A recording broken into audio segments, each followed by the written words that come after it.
What's up, guys? Higgins in Japan here with another edition of the Friday video. The Friday video is the video that I make right here in my car on the way home from work on a Friday and in Japan.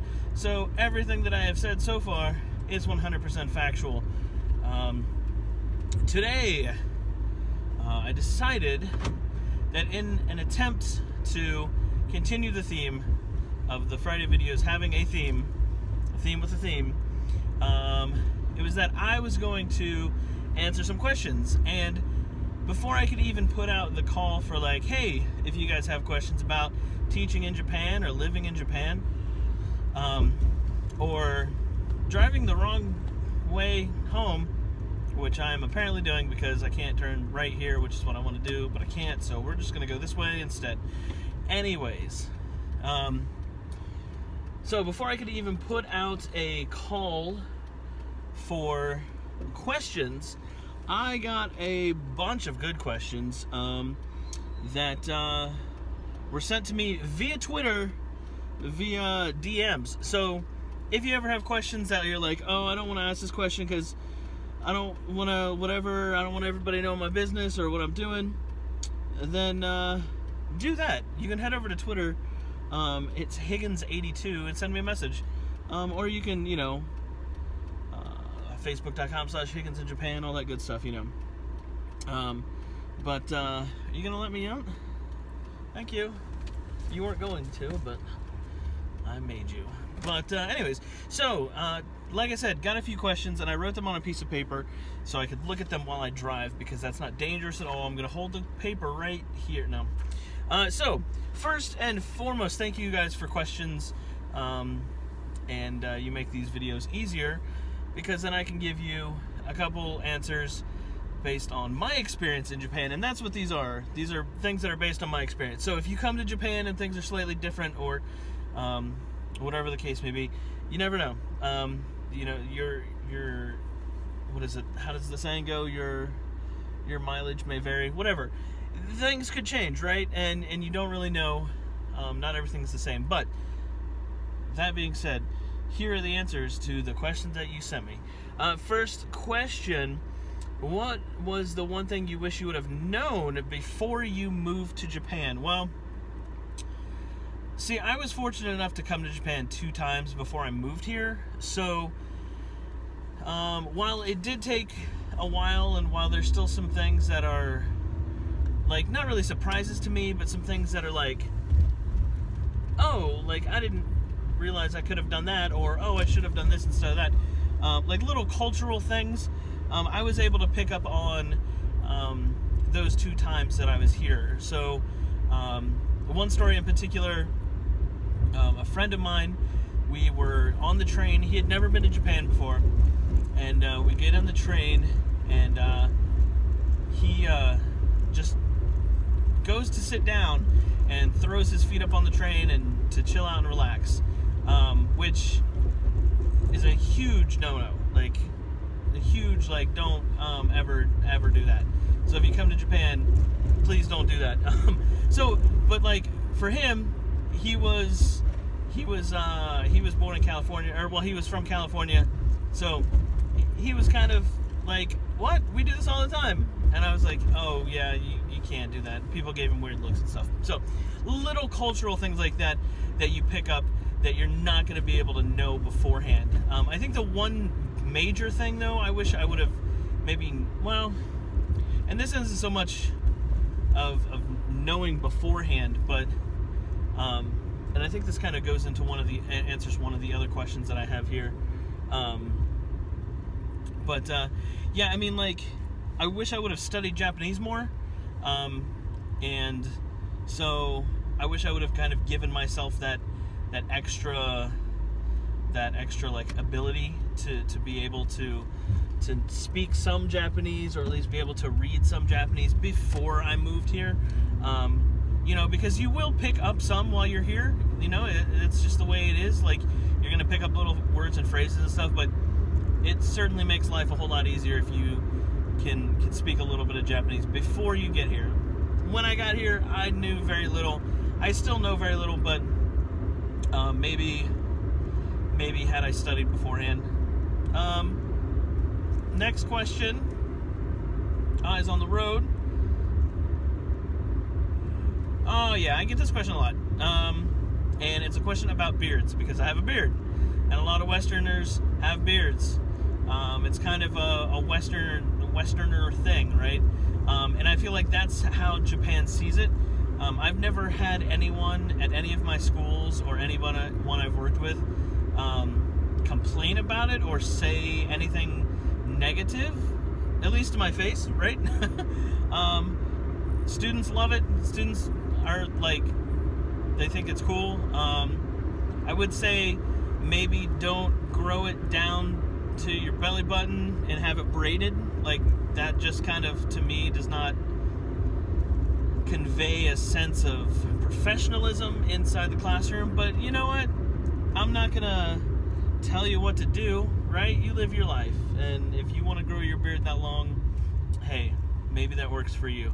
But yeah, like, I've never had any problems.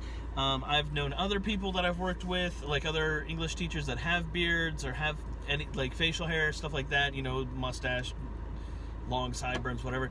They've not had any complaints. Usually the key is if you keep it trimmed up and clean, and I sometimes do, to be honest. Some days it's like, I'll go a couple days and then, you know, you look in the mirror and you're like, oh no, I should have, you know, trimmed this morning. But yeah, for the most part, keep it nice and clean, and you shouldn't have any problems. Next question. I just wrote experience. Now, I'm not quite sure what I meant by that question, and so we're going to skip it. I'm assuming that it maybe had to do with, like, teaching experience before coming to Japan. It's I want to say it's not really all that necessary, because you're going to be teaching kind of like a different way here. It's not necessarily just you, like, standing up at the top of the classroom lecturing. It's more, you know, conversation based. At least for elementary school, it's more conversation based. So you want to have your lessons be, like, interactive, right? So keep that in mind, I would say, when you're planning your lessons. For junior high, most junior high teachers have them do a lot of reading and writing and very little conversation. So while on the one hand they do get the grammar side of things, they get, you know, how to write a sentence, how to, you know, write out complete thoughts. They don't actually do a lot of talking, at least in my experience. And so my goal in junior high is to get them to talk, and junior high kids will talk about whatever they're interested in, and it's really, really easy. You just got to find out what they're interested in, talk to them about it, and that's pretty much that. And I'm assuming that's what I meant by experience, but who knows. Money to bring. So a lot of places will suggest that, like, if you're coming with a company, like if you're going through a dispatch company or something like that, a lot of places will recommend that you bring a lot of money with you. That's because they're not going to pay you right away. You know, there are some initial setup costs for things like, you know, turning on your electricity, or turning on your gas. There was an expense, and stuff like that. You know, you might have, like, utility fees and stuff like that you have to pay up front, and, you know, you'll probably have to pay, you know, a month's rent up front when you first move in, stuff like that. So, and then of course, you know, if they're not going to pay you right away, which sometimes they will not pay you for at least a month or so, so then you've got, you know, you've got to have that money obviously around so you can, you know, have food and entertainment and things like that while you're waiting to get paid.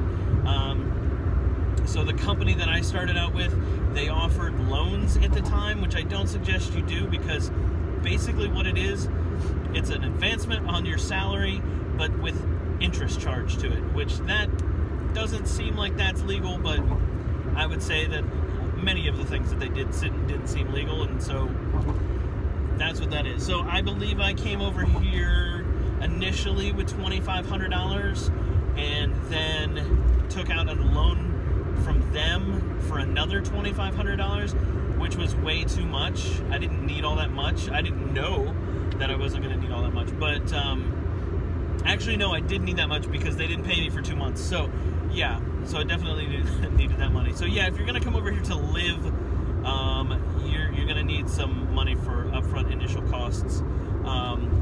Visiting, I would just say, don't bring $5,000. That seems like a lot of money, but I could be wrong. What do you do between classes? I either do a combination of preparing for lessons for, upcoming classes, drink coffee. No, there's a lot of things that you can be doing in between your classes. It depends on how busy your day is. If you've got other stuff going on, it's the end of the year, so there's graduation stuff going on. So I like to try to help out some of the other teachers. Usually it's just grading papers. That's what I did yesterday, pretty much all day. I only had 2 classes, but I pretty much graded papers for most of the day and drank coffee. Resources. So things that I personally used to help me better understand Japan and better understand teaching. 2 of them, both of them websites, both of them podcasts, both of them things that I have been on numerous times. So if you watch my videos with Eddie regularly and you check out other content, you'll know I'm talking about the Just Japan podcast and ALT Insider podcast. Both are websites, both are great sources of information, not just for teaching, but for life in Japan, what to expect in Japan. And full disclosure, I have both written things for both of those websites, and I have been on those podcasts numerous times, but I wouldn't be on those and I wouldn't support those guys if I didn't believe what they were doing was a good job.